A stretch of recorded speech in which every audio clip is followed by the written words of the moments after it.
Black community now is calling for more Asian hate. The Asian hate bill, where they're going to try to say that it is hateful against Asian communities, that we're no longer shopping with their businesses. So it just made me wonder, how are you going to force us to shop with your businesses? How? Like, what does that even look like? How does that look like? So is it just that the people who are speaking about the boycott are going to be condemned, or? It seems like the Asian boycott is working. They took their happy asses down there to try to get a 2.0 to the Asian hate bill to force Black people to shop at their establishments. But I thought y'all don't need us. I mean, y'all dared us to not shop with y'all, not knowing that Truth or Dare was one of our favorite games back in the day, but y'all dared us to do that. And when we took y'all up on that dare and said, oh, bet y'all want to go down to Washington, D.C. and try to get a 2.0 to the Asian hate to force people, Black people, to shop in your establishments. How does that work? Like, so y'all gonna make sure, like, hold our hands and make us forcefully buy your products? Because I think even Donald Duck is gonna look at y'all like y'all goofy as fuck for even trying to present a 2.0. Like, somebody gotta break this bill down to me, make it make sense, because they fucking delusional. The large Asian beauty supply chains, they gonna start blocking a lot of us indigenous individuals from owning our own business, you know, by not selling us the supplies that we need. But that's cool. So yeah, they could go in here and try to block us all they want to. Y'all can hide that shit. Keep that shit. Y'all can go to y'all warehouses every day and look at that shit like, oh yeah, these niggers won't get this. I mean, I don't know how Asians sound like, but I ain't trying to mock y'all like that. But I'm just saying though, y'all can hide that shit. You know, y'all keep that shit. Eventually, you gonna come holler at us, and that's on y'all. But I think the best move to be is to try to coexist. At least to try to say, you know what, hey, yeah, you know what, we do make a lot of money off the indigenous community. We got to find a way to give back. Give back. Y'all don't even give back, man. Y'all are coming open up these stores and all this shit and won't even give back to the community y'all in. The community come there and spend hundreds of thousands with y'all. And y'all won't do nothing for the community. Not a T-ball team. You won't open up a little gas station basketball team. You want to open up a little beauty supply store, basketball team. Just find ways to get back to the community. You know what I'm saying? You're making all type of money off the community. Why not try to give back to the community? You know, like they got this one spot here where I'm at, man. It's on the south side, man. It's the only place that be selling like urban clothes and shit, man. The Asian dude been here for the longest. Man, and he right in the hood. His shit like smack on the south, right in the hood, bro. Not one time have you ever heard this man doing anything for the Black community. And the Blacks will go to his store and spend all type of motherfucking money in there on fake shit that the employees be wearing and putting back on the rack. Man, all type of goofy ass shit. And the crazy part about it is, you know, motherfuckers be talking about like dude really be looking out for Blacks because he got Black employees. No, nigga, he ain't looking out for no Blacks because he got Black employees. He got Black employees in that motherfucker for the overlay, for the underlay, or however you used to say that shit. You know what I'm saying? He trying to fool, man, listen, motherfucker ain't fooling me, but that be the problem, man. Y'all be having all these stores, liquor stores, and all this shit in these communities and don't do nothing to try to help and give back to the community. Don't put nothing out there for the kids. You ain't got to do shit for the grown-ups. Y'all ain't even doing shit for the kids. Y'all ain't even sponsoring no little league teams, doing none of that. All y'all doing is just sitting and just milking the hood. That's all the fuck y'all doing, man. I'm just keeping it hot. So it's time for us to just switch our wealth, bro. We have to put it into us and invest in us so we could be well off, man. You know what I'm saying? Everybody else is. It's not a racist thing. It's a wake up thing. It's time to wake up. You know what I'm saying? So, cause it's like this, man. You know, I'm a strong believer, man. If we start producing well for our people, man, you know what I'm saying, we'll start living well. You know, it's a lot of pain and suffering going on out here, but it's enough when you got people coming into a poverty-stricken area already and then juicing, you know what I'm saying, that demographic area over there for the little money that it has already. That's, man, give back, man. Give back. That's all you got to do. What's hard with that? That's the anti-Asian American hate crime bill, huh? And then once you got the hate bill passed, you stood your kissing ass up there and said that black people were the reason why you weren't getting admitted into Ivy League schools, and then they banned DEI, and your ass still not getting into them Ivy League schools. Guess who still is getting in? Black women, young black men. But I thought it was us. Nigga, I'm gonna tell you something. And I'm gonna tell you all you dumbass people think. If we getting something and we getting somewhere and you not, it's a you problem. Cyrus Cormack walks into a convenience store, picks up 4 bottles of water, puts them back, all on camera, is accused of stealing, leaves the store with no idea that anybody is in pursuit of him or that he's done anything wrong because he didn't. Said that he had a gun, he didn't. And then is chased by the Chows. Rick Chow, the father, and his son Andy Chow. Andy Chow want to get up there and play dumb. He think that because that's that white playbook. He think, oh, I just go up here. I so dumb. I know nothing. I'm just a quiet. I don't bother nobody. That's the stereotype that Asians have, is being quiet and, seen and not heard. And then he get up there and he think, because y'all always looking for white validation to the point where y'all think y'all white people, you can go up there and play dumb by white people like white people do, and you just gonna get away with it. Y'all had no reason to pursue this boy.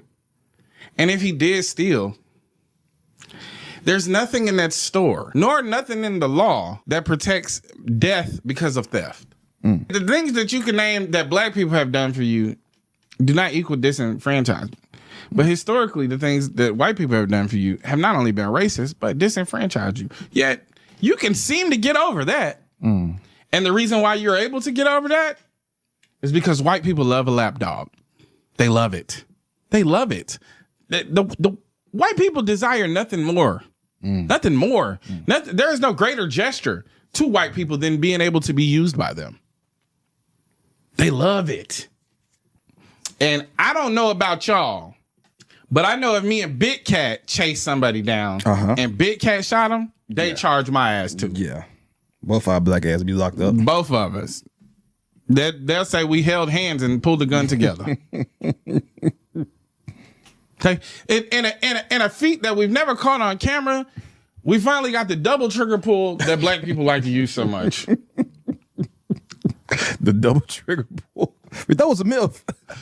We thought it was a myth, but we caught it on camera. They actually joined hands, put both of their fingers on the trigger together, and shoot the victim simultaneously, using one gun, one bullet. There are very few things in life that are just an inalienable right, that you are just entitled to. If you ask me, those two things are safety and respect. Besides that, you have to earn it. That's why we roll our eyes when we talk about things like the male loneliness epidemic, because we know that companionship with women is not something that men are entitled to. Rather, it's the responsibility of men to be a people that women want to keep community with, that they find safety, benefit, and enjoyment from being around. If you're following me this far, I'm going to take this a layer deeper, specifically to the Asian community. This outcry about the Black community calling to boycott Asian businesses in light of the recent verdict with the Rick Chow case. It's giving the same energy as a self-proclaimed nice guy, getting all upset because women don't want to date him. He's a nice guy. He's not like those other guys. Why is he getting punished for the bad behavior of other men? Well, that attitude kind of makes him seem like not such a nice guy. The fact that he doesn't have empathy or understanding for why women might not feel safe, might be distrustful or resentful, it kind of proves their point, that he's not that safe to begin with. Before the whatabouters get here, I am not saying that these are a perfect comparison, that these are the same issue. But I hope it puts into perspective that much like men are not entitled to the trust, the benefit of the doubt, the friendship, the community, the business of women, the Asian American community is not entitled to that from Black people either. Being a minority yourself doesn't entitle you to shit. It's not a get out of jail free card when it comes to prejudice. It's not an invisibility cloak, an immunity blanket. But when you act like it is, when you act like your specific minority identity exists in a vacuum from all these other ones, you're denying that all of these things are interlinked. Cyrus Carmack Belton should be alive, but he's not. And instead, there is no justice. And that should be of way, way, way more consequence to you than your own feelings about how you are or will be impacted. If you would like, as an Asian person, to have the community, the trust, the friendship, the benefit of the doubt, the business of the Black community, then you need to earn it. Who set that system up isn't always enough. You have to then ask the question, and who continues to benefit from that system? Businesses? Wow. You gotta be fucking kidding me, dude. You gotta be kidding me. The question is, for any Asian out there who's man or woman enough to answer, how many times do you shop at a Black business? Just a thought. How many Black friends do you have? How many Black people do you truly know? The question. 2.0, because we won't fucking shop at your stores. You gotta be kidding me, right? How can you make somebody spend money at your store? Explain it to me. I'm wondering. Again, Moors, this is an opportunity. So these sleepy Moors, they're saying not another dime. Eventually, they're going to be like, oh, why? They're going to be like, there's got to be a way that I can counteract these people using their nationality against me. Because of, I'm not taking it seriously, but I'm just going to pass it on. Apparently, there are Asian American business owners who are going around, allegedly, I don't know how true this is, saying we need to file yet another Asian hate bill because the Black folks said we ain't going to shop with us. They're not going to shop with us anymore. So, and I bet it'll work. It sounds like you trying to get legislation passed that says Black folks going to be forced to shop with y'all. Because that's all they're not hating on you. They're not hating you at all. They're just saying we're not coming to your store. Don't you have the whole rest of the country to shop with you? No, because everybody else shops with their own. That's why your business is failing. They either shop with their own or they shop with our oppressor. So when we don't show up, wow, we were the only ones shopping with you. Act like we're the only customers in the country. Turns out we were. So Moors, you need to be positioning yourselves, right? Because it's like being the guy who decided to start building garages when cars were first being manufactured. Everybody, you crazy? That thing is hokey. It ain't gonna go nowhere. All right. I'm just saying, get ready, stay ready. Take your places. Because what you mean, the Asian community is now trying to add an amendment to the Asian hate bill to say that it's a hate crime to boycott Asian businesses. What? How the fuck are you going to make Black people spend money with you? What stage of grief is this? Force? I find it funny that they're running to the white man to get the white man to force Black people to do something, but you're not asking those same white men to patronize your businesses. Why is that? And the white men who are also happy to write these bills to try to force Black people to do it don't even think to come to your businesses. Why is that? Allegedly, the Asian community is trying to go ahead and enact a 2.0 to the Asian hate bill, where they're going to try to say that it is hateful against Asian communities, that we're no longer shopping with their businesses. So it just made me wonder, how are you going to force us to shop with your businesses? How? Like, what does that even look like? How does that look like? So is it just that the people are speaking about the boycott? Or What? How the fuck are you going to make Black people spend money with you? What stage of grief is this? Force? I find it funny that they're running to the white man to get the white man to force Black people to do something, but you're not asking those same white men to patronize your businesses. Why is that? That Stop Asian Hate bill didn't do anything. It actually made the situation worse. The Stop Asian Hate movement was going on at the same time as Black Lives Matter was being very revamped because George Floyd had been murdered. So then to have a bill that's supposed to be protecting Asians without even mentioning legislatively what was going on with Black people, our Black cousins, it was a slap in the face to their community. Okay, and the Stop Asian Hate bill was just increasing police and law enforcement presence in a lot of heavily Asian communities, which border a lot of heavily Black communities. What is that doing for anyone? Like, the police have been a neutral at best presence for Asians, and they've also harmed Asian people. So then to have them swarming our communities, which are often right next to Black communities, and we know what the police have been for Black people, like, what the fuck did they think would happen? would that even do any good, okay? Not to mention that it further divided our communities. Because some Asian people were like, oh, look at us. We're such a model minority. We're like so much better than those people over there. We got this Stop Hate Crimes bill because the government cares about us. And then we got a lot of like MAGA Asians rising out of that, thinking that the government actually give a shit about them. And then we had a lot of black people being like, wait, we've been talking about our issues forever. And then Asians get hate crime for like a couple months and then they get a whole bill. Like, why do they not care about black lives, okay? Valid take. I'm still pissed about it. Our government should absolutely be stopping all racially motivated hate crimes, including the murders of black people by the state. As an Asian person, if our black cousins are hurting, any talk about protecting Asians is just blowing hot air. I don't believe it. And now 5 years later, look where we are. All of our communities are getting hit by ICE. Even the white queer ladies are getting unalived by ICE. This legislation actually prevented the creation of new Asian leftists. It created a lot of Asians who were mistakenly. Since my last video, there has been a lot of pressure to follow up. I've been receiving messages upon messages. Some are positive, many are threats. What should I do? What should I say? You shouldn't do. And in that, I had to take a step back and think about what I need to do going forward. And I realized there is a large responsibility on what I would say, and I need to order my steps and my words correctly. And I prayed for guidance, and here I am now. With that, I've had a lot of conversation with people on the opposing sides, and one of them in which was the woman Monica. And I don't think that conversation is going to happen anymore, and here's why. One of them, boycott every single one of them. Boycott the hair, walk around with your bald ass head, don't eat the Chinese food, don't do any of that, okay? Because let me tell you, there is not enough black-owned business for y'all trying to cancel every... People who think like that, their mindset is set in stone and there's no changing it. There's no reasoning. There's not even given the facts because they're going to just shoot them down just to be right. And the funny part about it is that woman tries to say she's from the hood. She grew up in the hood. And that's the thing that we be talking about so much. Proximity to blackness does not give you the right to speak on black issues. Because the reason why is not that you're speaking from a place of love and care. You're speaking from a place of bias and hate. But see, it's funny how when black people say that we're just going to start focusing on us and trying to build up our communities, that translates into Asian hate. But see, it looks like you did that on your own. Hey, look at this. Look. Hey.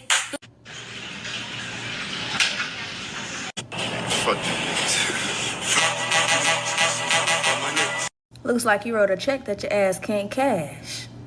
And then if you do try to cash it, it's gonna bounce. And that comes from speaking on things that you don't know or understand, but I'm gonna learn you today. See, the very nails that you guys claim to own. This is something that a lot of people don't understand that you all brought to the country and made a cheaper service. See, nails always and always have been luxury service for women, even dating back to Egyptian times where they were seen as a wealth status and spiritual status. And the higher up you are spiritually, the longer, more elegant your nails are.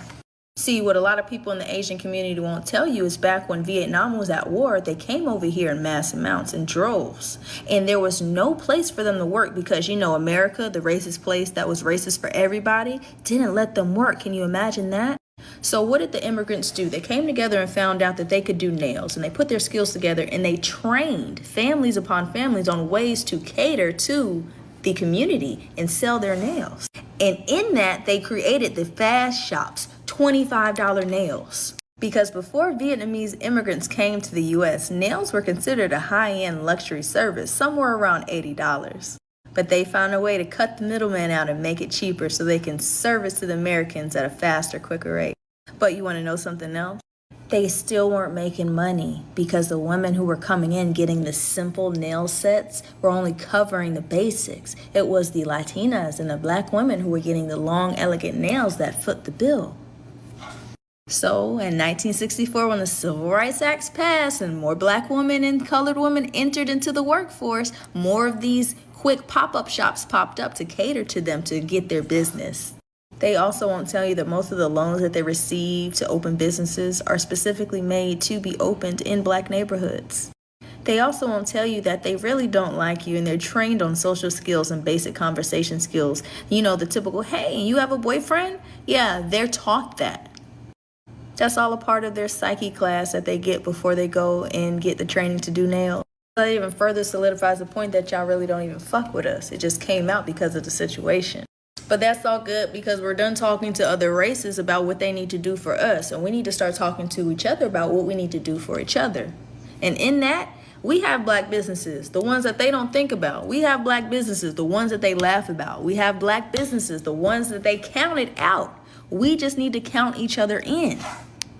It's this constant conversation all the time about black customers, black businesses. Black businesses are too expensive, black customers are rude. We need to fix that. We need to fix it just with the people. The reason they're scared of a boycott is because they know the power of the black dollar. And I'm in no way inciting a boycott or a riot. What I am urging everybody to do is to drive the extra mile just for a sister. Drive the extra mile just for a brother if you know that their business is over there. And in that, I hope to usher in what I call the Black Reset. Listen, what else can we call it? Black Lives Matter was hijacked by All Lives Matter, right? They turned it into something it never was supposed to be. That was supposed to be something for us to show that, listen, we matter too. But see, here's the thing. Anytime we do something for self, it's always translated into hate for everybody else. Maybe if we just dial this down a little bit, the Black Reset, it'll make more sense. See, we're just resetting how we deal with one another. We're resetting how we do business with one another. We're resetting how we communicate with one another. There's times where I see somebody, it's another sister or brother, they might have an attitude. I have to remember, this is my sister. I'm going to reset. Hey, I'm going to reset real quick. Let's start over. We owe that to one another. When you go into a business, if you see a customer coming to your business, acknowledge them. Hey, how you doing? Thank you for coming to my business. How can I help you? And customers, say hello, speak when you walk in. We have to change the energy in which we give each other. And once we raise our frequency, can't nobody touch us. My site is live. I want you to go grab a shirt, start the movement, the Black Reset. On my site, there are these window stickers as well. The Black Reset, Reset, Realign, Rise. Because if you put this on your business, you put this on your window, this lets anybody know that this is about change. This is a reset. You come in here, you're going to get a smile from me. You're going to get top of the line business. And as a customer, you have this on, you're letting people know that you're coming about your business. You're coming to support a black business with respect. And if you're not a black business and you don't want to get boycotted, put this on your window too. I'm playing, but I'm not. But if you want to really show you an ally, put this on your storefront. If it's really if you don't want the boycott, if you understand what we're saying, you could be a part of the Black Reset too. Hashtag the Black Reset. This is going to start a new era for everybody. This is not a hate train. This is not a boycott train like everybody's trying to make it out to be. This is simply a call to action for black people to realize that we can do better. We just need to do it now. That's all it is. We have the businesses, but we need to build on top of what we already have and make it stronger. The foundation is already there. On this website, there will also be an option for you to have business training opportunities to better your customer service. This is not saying you're doing anything wrong. This is just looking at what's going right and how we can expand and do better, because there's always room for better. And accountability is going to be what gets us through this. I'm not trying to come at anybody's business, but there are some opportunities for changes. We need to do better. Our attitudes have been piss poor with one another. If we want change, if we want everybody else to treat us better, we need to do better. The Black Reset. I have a homeboy who's about this too, and he also has a website that he is building that is going to market every black business imaginable to toothpaste, toothbrushes, news outlets, clothing stores. It's going to be on there. Any news dealing with black people is going to be on this website, blackwallstreetmap.com. That's where you're going to go to find the latest and the greatest news on black people, black things, and black businesses. See, what they expected was a boycott. What they expected was a riot. What they expected is for us to be mad, having fake outrage. Hi guys, welcome back to my channel. I hope you are doing great wherever you are watching us from. For years, people told black folks we had no choice. They said we only spend our money in the same places, accept the same treatment, and kept supporting businesses that didn't always support us in return. But what happens when people decide they are done? That's the conversation a lot of people are having right now. This isn't about hating anyone. It isn't about attacking any community. It's about asking a simple question.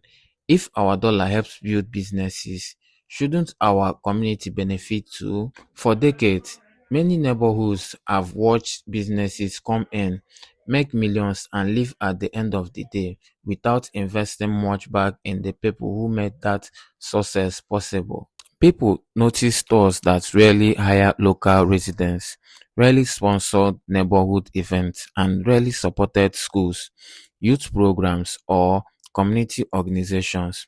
Now, whether every businesses fit that description is another conversation. Of course, they don't.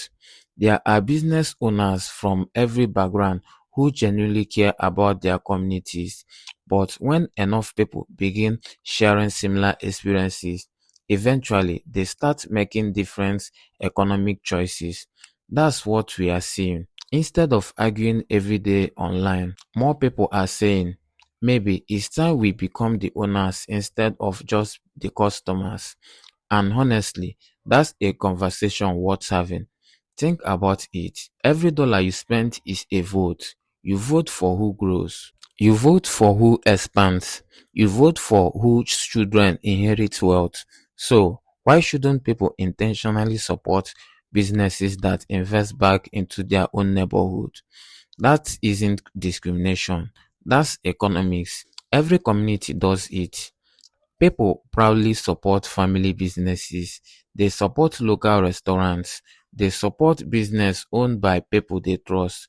Nobody questioned that until black consumers decide to do the same. Then suddenly it's controversial. That's the part many people find confusing. If every other community can encourage economic unity, why is it considered wrong when black consumers choose where they spend their own money? No one is entitled to another one's wallet. Respect has to be earned. Trust has to be earned. Loyalty has to be earned. You can't demand customers while ignoring their concern. If people feel disrespected, overlooked, or taken for granted, eventually they will leave. That's true in any business. The market speaks louder than social media will ever. Another point people keep bringing up is investment. Imagine if even a small percentage of money leaving our neighborhood stays inside them. Imagine more grocery stores owned by local families, more beauty supply stores, more clothing brands, more trucking companies, more construction businesses, more banks, more real estate investment, more opportunities for young people growing up in those same neighborhoods. That's how generational wealth begins, not overnight, but one business, one investment, one family at a time. Instead of waiting for someone else to create opportunity, more people are asking, why don't we create themselves? That's a powerful shift in thinking. Now, some critics hear this conversation and immediately assume it's about division. I don't see it that way. Supporting your own community doesn't require hating someone else. Those are two complete different things. You can respect everyone while still making intentional financial decisions. That's called economic empowerment. And let's be honest, businesses survive because customers choose them. Customers aren't obligated to stay forever. If a business loses customer, the first question shouldn't be, how do we force people to come back? It should be, what can we do to earn their trust again? That's how healthy markets work. Competition makes everyone better. If customers leave, listen, improve, build relationship, serve people better. That's how loyalty is created, not through pressure, not through guilt, but through respect. One thing that really stands out in this entire discussion is how different people respond when economic power changes hands. For years, many people assume black consumers have very little leverage, but when spending habits begin changing, suddenly everyone pays attention. That alone shows how valuable the black consumer really is. People often underestimate the influence of our purchasing power until those dollars start moving somewhere else. Money talks, it always has. At the end of the day, this conversation is bigger than one boycott or one business. It's about ownership. It's about independence. It's about building something that our children can inherit instead of always buying wealth for someone else's future. Nobody is saying success comes easy. Starting business is hard. Keeping them open is even harder. But every successful community started somewhere. Someone opened the first store. Someone bought the first building. Someone took the first risk. Maybe this generation is deciding it's time to take more of those risks. Because real power isn't just in protesting. Real power is creating alternatives. When people have choices, they have freedom. And when community invests in themselves, everyone else benefits. Whether you agree with every argument or not, one thing is becoming clear. People are thinking differently about where they spend their money. They are asking harder questions. They are expecting more accountabilities, and they are realizing that economic decision can shape community just as much as political ones. In the end, every consumer has the same right. Spend your money where you feel respected. Support businesses that reflect your values. Build the future you want to see, because no one can tell you where your hard-earned dollar has to go. That choice has always belonged to you. Anyway, guys, what do you think about this video? Drop your thoughts in the comment section, and don't forget to subscribe to my channel, like and share the video to help the channel out. See you in my next video. For now, peace.